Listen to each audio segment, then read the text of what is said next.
আমি দৌলাহালৰে মহিলা এই ৰৌমাৰী গাঁওখন আমাৰ দৌলাহালৰ একেবাৰে কাষৰীয়া গতিকে নদীখনে বহুত ভাঙি আছে আজি বহুত দিন ধৰি গৰাখহনীয়া ৰক্ষা কৰাৰ কাৰণে আমি ইয়াতে নাম কীৰ্তন আজি বহুত দিন ধৰি কৰি আছো আমাৰ দৌলাহালৰ মহিলা আৰু বেলেগৰ পৰাও আহি আছে যাতে আমাক সুৰক্ষা কৰে গৰাখহনীয়াৰ পৰা ৰক্ষা কৰে তাৰ কাৰণে আমি ইয়াতে প্ৰাৰ্থনা কৰি আছো। মোৰ নাম শ্ৰী দলিতা কৰিয়া গাঁও দৌলাহাল আমি দৌলাহাল গাঁৱৰে পৰা আহিছো বাপুজী নামতি দলৰ তৰফৰ পৰা আমি আমাৰ দৌলাহাল গাঁৱৰ ওচৰৰে ইয়াত ৰৌমাৰী পথাৰ নামৰ গাঁওখনত অতি বহু দিনৰে পৰা আমাৰ ইয়াত প্ৰলয়কাৰী গৰাখহনীয়াই সৃষ্টি কৰি আছে অৱশেষত আমাৰ বহুতো ইয়াৰে মানুহৰ ঘৰ দুৱাৰ লগতে গৰু ছাগলী সকলো বহুত বস্তু বিনষ্ট হৈছে সেইকাৰণে আমি সকলোৱে মিলি আজি বহুদিনৰ পৰা ইয়াত ভগৱানৰ ওচৰত গংগামাৰ আশীষ বিচাৰি আমি সকলোৱে ইয়াত নাম কীৰ্তন কৰি আছো যাতে আমাক এই গৰাখহনীয়া প্ৰলয়কাৰী গৰাখহনীয়াৰ পৰা আমাক উদ্ধাৰ কৰে সেয়ে আমি সকলোৱে ইয়াত প্ৰাৰ্থনা কৰি আছো আৰু আমি ইয়াৰ দ্বাৰাই সকলোকে বুজাব বিচাৰো যে সকলোৱে নিজৰ জীৱন সুৰক্ষাৰ কাৰণে অতি সাৱধানেৰে সদায় প্ৰতিটো ছেকেণ্ড প্ৰতিটো মিনিট আমাৰ যাতে এনেকুৱা ধৰণৰ অৱস্থাৰ সৃষ্টি কৰিছে আজি কালি কৰি আমাৰ বিভিন্ন ধৰণৰ গছ গছনিকে ধৰি জীৱ জন্তু লগতে বহুতো মানুহৰো মৃত্যুমুখত পৰিছে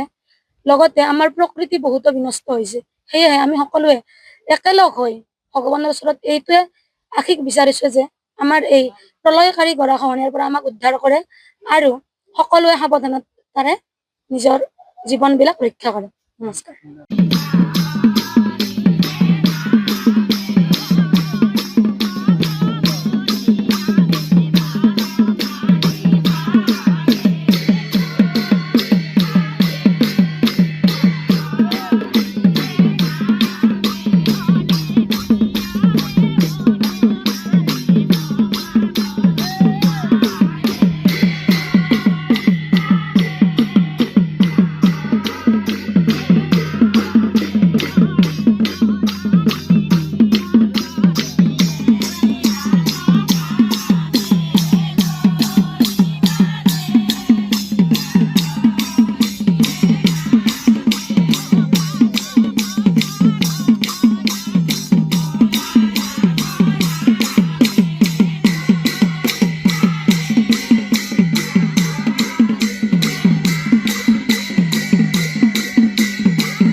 যিকোনো খবৰৰ বাবে যোগাযোগ কৰক 9181 307 221 আমাৰ এই নম্বৰত।